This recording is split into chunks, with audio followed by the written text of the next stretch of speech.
നമസ്കാരം, ഞാൻ ഡോക്ടർ അഞ്ജു അജിത്ത്. ഇന്ന് നമ്മൾ ഡിസ്കസ് ചെയ്യാൻ പോകുന്നത് കോട്ടക്കൽ ആയുർവേദശാലയുടെ കേഷ്യം ഹെയർ ഓയിലിനെ പറ്റിയാണ്. നമുക്ക് ആയുർവേദ ഷോപ്പുകളിൽ ഒരുപാട് തരത്തിലുള്ള ഹെയർ ഓയിൽസ് ഇപ്പോൾ അവൈലബിൾ ആണ്. എങ്കിൽ പോലും കുറച്ച് മികച്ചു നിൽക്കുന്ന ഒരു ഹെയർ ഓയിലിനെ പറ്റി നമുക്കൊന്ന് ഡിസ്കസ് ചെയ്യാം. അതാണ് കോട്ടക്കൽ ആയുർവേദശാലയുടെ കേഷ്യം ഹെയർ ഓയിൽ. ഈ കേഷ്യം ഹെയർ ഓയിൽ 10 ഔഷധങ്ങൾ ചേർത്തിട്ടാണ് ഈ കേഷ്യം ഹെയർ ഓയിൽ പ്രിപ്പയർ ചെയ്തിരിക്കുന്നത്. അതുകൊണ്ട് തന്നെ നമ്മുടെ ഹെയറിനുണ്ടാവുന്ന പലതരത്തിലുള്ള ഡാമേജുകൾ മാറ്റാനും അതുപോലെ ഹെയർ ഒന്ന് ഗ്രോത്ത് ചെയ്യാനൊക്കെ വളരെയധികം നല്ലതാണ് കേഷ്യം. അവ ഏതൊക്കെയാണെന്ന് ചോദിച്ചാൽ കറിവേപ്പില, ആര്യവേപ്പ്, ബ്രഹ്മി, അമൃതം, ഗുഡിജി, നെല്ലിക്ക, ഇരട്ടിമധുരം, അതുപോലെ തന്നെ വെളിച്ചെണ്ണ, കർപ്പൂരം, ശ്വേതകുടജം തുടങ്ങിയവയാണ് ഇതിനകത്ത് മെയിനായിട്ട് ഉപയോഗിച്ചിരിക്കുന്ന ഔഷധങ്ങളെന്ന് പറയുന്നത്. അതുപോലെ ഹെയറിന് ഉണ്ടാകുന്ന ഡാമേജുകൾ മാറ്റാനും ഹെയർ കുറച്ചും കൂടെ ഗ്രോത്ത് ആവാനൊക്കെ വേണ്ടിയിട്ട് കുറച്ച് ആൻറ്റി ഓക്സിഡൻസും ലെമൺ ഓയിലൊക്കെയാണ് ഇതിനകത്ത് പ്രധാനമായിട്ട് ചേർത്തിരിക്കുന്നത്.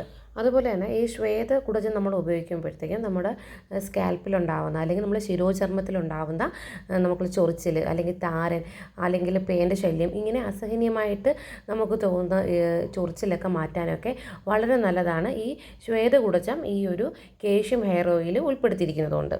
മറ്റു ചേരുവകളൊന്നും എടുത്തു പറയേണ്ട ആവശ്യകതയില്ല.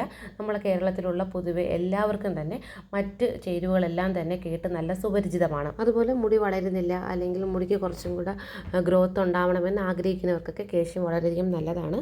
അതുപോലെ തന്നെ നമുക്ക് നാച്ചുറൽ ആയിട്ടുള്ള ഒരു കളറ് നിലനിർത്താനും ഇത് സഹായിക്കുന്നു. എന്ന് പറഞ്ഞാൽ മുടിയുടെ കറുപ്പ് നിറം നിലനിർത്താൻ സഹായിക്കാൻ ഒരു ബെസ്റ്റ് ആയിട്ടുള്ള ഒരു ഓയിൽ കൂടിയാണ് കേഷ്യം എന്ന് പറയുന്നത്. ആൻറ്റി ഓക്സിഡൻസ് പോലെയുള്ള ചേരുവകളൊക്കെ ചേർത്തിരിക്കുന്നത് കൊണ്ട് തന്നെ നമുക്കുള്ള ഹെയറിനുണ്ടാകുന്ന ഫ്രീ റാഡിക്കൽസിൽ നിന്നൊക്കെ നമ്മൾ ഹെയറിനെ അത് പ്രൊട്ടക്റ്റ് ചെയ്യുകയും ചെയ്യും. നെല്ലിക്ക ഉപയോഗിച്ചിട്ടുള്ളത് കൊണ്ട് തന്നെ ഹെയറിൻ്റെ റൂട്ട് നല്ല സ്ട്രെങ്തൻ ആവാനും അതുപോലെ ഹെയർ ഒന്ന് വളരാനും പ്രിമച്ചുറായിട്ടുള്ള ഗ്രേയിങ് ഒക്കെ കൺട്രോൾ ചെയ്യാനൊക്കെ സഹായിക്കുകയും ചെയ്യും. ഈ ഹെയർ ഓയിൽ 2 പേർക്ക് ഉപയോഗിക്കാം. മെൻസിനും ഉപയോഗിക്കാം, അതുപോലെ തന്നെ വുമൻസിനും ഉപയോഗിക്കാൻ പറ്റുന്ന ഒരു ഹെയർ ഓയിൽ കൂടിയാണിത്. ഏതൊരു ഹെയർ ഓയിൽ നമ്മൾ യൂസ് ചെയ്താലും നമ്മുടെ ഒരു ശാരീരിക അവസ്ഥയൊക്കെ മനസ്സിലാക്കിയതിന് ശേഷം മാത്രമാണ് ഹെയർ ഓയിൽ ഉപയോഗിക്കേണ്ടത്. ചില ആൾക്കാർക്കൊക്കെ ഒരു 10-20 മിനിറ്റൊക്കെ ഹെയർ ഓയിലൊക്കെ നമുക്ക് അപ്ലൈ ചെയ്തിട്ട് കുറച്ച് നേരം വെയിറ്റ് ചെയ്തുകൊണ്ട് വേറെ ബുദ്ധിമുട്ടൊന്നും ഉണ്ടാവില്ല. പക്ഷേ മറ്റു ചിലർക്ക് അങ്ങനെയല്ല. ഈ തലനീരിറക്കത്തിൻ്റെ ബുദ്ധിമുട്ടോ അങ്ങനെയൊക്കെ ഉള്ളവർ എപ്പോഴും നമ്മുടെ ശാരീരിക അവസ്ഥകൾ മനസ്സിലാക്കിയാണ് ഹെയർ ഓയിൽ എപ്പോഴും യൂസ് ചെയ്യേണ്ടത്. ഏതൊരു ഹെയർ ഓയിലാണെങ്കിലും ഒന്ന് ഡബിൾ ബോയിൽ ചെയ്തതിന് ശേഷം ഹെയറിൽ ഒന്ന് അല്ലെങ്കിൽ ശിരോചർമ്മത്തിലേക്കൊന്ന് മസാജ് ചെയ്തതിന് ശേഷം ഹെയർ ഓയിൽ അപ്ലൈ ചെയ്യുന്നത് വളരെയധികം എഫക്റ്റീവാണ്. ഏതൊരു ഹെയർ ഓയിൽ ഉപയോഗിച്ചാലും ഒരു ആയുർവേദ ഡോക്ടറിൻ്റെ ഒരു കൺസൾട്ടേഷൻ എടുക്കുന്നത് വളരെയധികം നല്ലതാണ്. ശരീരപ്രകൃതിയും ശരീരാവസ്ഥയൊക്കെ മനസ്സിലാക്കിയതിന് ശേഷം ഒരു ബെസ്റ്റായിട്ടൊരു ഹെയർ ഓയിൽ ഡോക്ടർ നിർദ്ദേശിക്കുകയും ചെയ്യും.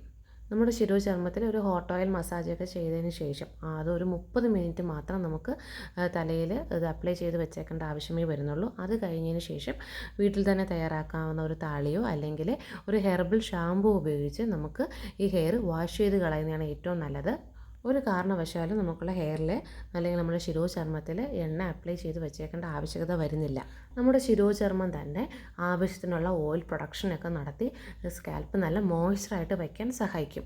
അതുകൊണ്ട് നമ്മളൊരു എക്സ്ട്രാ ഓയിൽ കൊടുക്കുകയാണെന്നുണ്ടെങ്കിൽ നമ്മൾ നല്ല മസാജൊക്കെ ചെയ്തതിന് ശേഷം വാഷ് ഔട്ട് ചെയ്ത് കളയുക തന്നെ വേണം. ശിരോചർമ്മത്തിനുണ്ടാകുന്ന മറ്റ് അലർജീസോ അല്ലെങ്കിൽ മറ്റ് അസുഖങ്ങൾക്കല്ലാതെ ഹെയർ വളരാനും ഹെയർ ഒന്ന് എൻഹാൻസ് ചെയ്യാനൊക്കെ വേണ്ടിയിട്ടുള്ളവരാണെങ്കിൽ ഈ ഒരു 30 മിനിറ്റ്സ് നമുക്കുള്ള തലയിൽ അപ്ലൈ ചെയ്ത് വെക്കേണ്ട ആവശ്യകത മാത്രമേ വരുന്നുള്ളൂ. അപ്പോൾ ഈ ഒരു വീഡിയോ എല്ലാവർക്കും ഇഷ്ടമായി എന്ന് വിശ്വസിക്കുന്നു.